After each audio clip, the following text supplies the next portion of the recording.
The big story tonight, India and the UK have successfully sealed a free trade agreement after negotiations that lasted over 3 years. Prime Minister Modi and Prime Minister Keir Starmer have described the pact as a historic milestone. The FTA will include a double contribution convention. Now, essentially, that is designed to prevent individuals from being subject to double social security contributions when they work or live in both countries. And there is a time period that's been specified. It's for 3 years. So if you're working in the UK for 3 years, you will not need to pay social security contribution. Parikshit is standing by now. Parikshit, it's been a long time waited and a long time in the making as well, but a big step coming in for both nations, especially in this globally volatile world.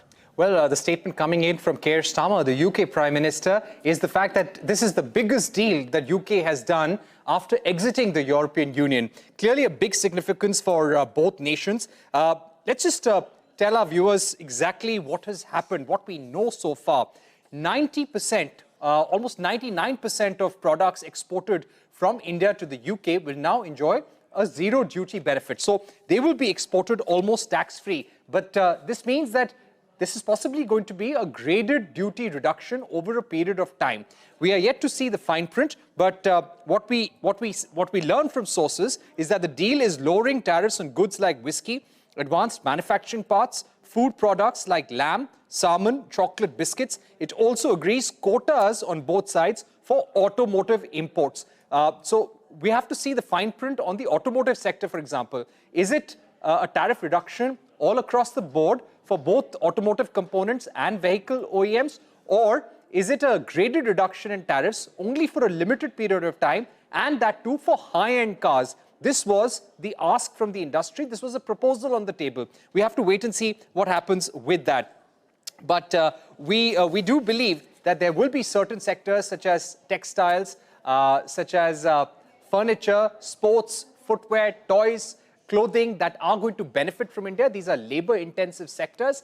Also professional services, movement of professionals from India, such as those in the financial sector, the IT sector, yoga instructors, people who are working in the corporate sector and have been transferred to the UK for that matter, chefs, musicians. These are the kind of categories which are going to benefit as a result of the FTA, according to sources. What is also important is that a double contribution convention has been agreed upon, which means that Indian workers will no longer have to contribute to social security agreements, both in India and the UK. They will be exempted from making investments in social security agreements in the UK for a 3-year period. So net, it is a very important deal for India and UK. This also somehow sets a benchmark for our negotiations with the US and the European Union as well, because somewhere we will have to stick to this fine print and these contours in the trade negotiations that we have.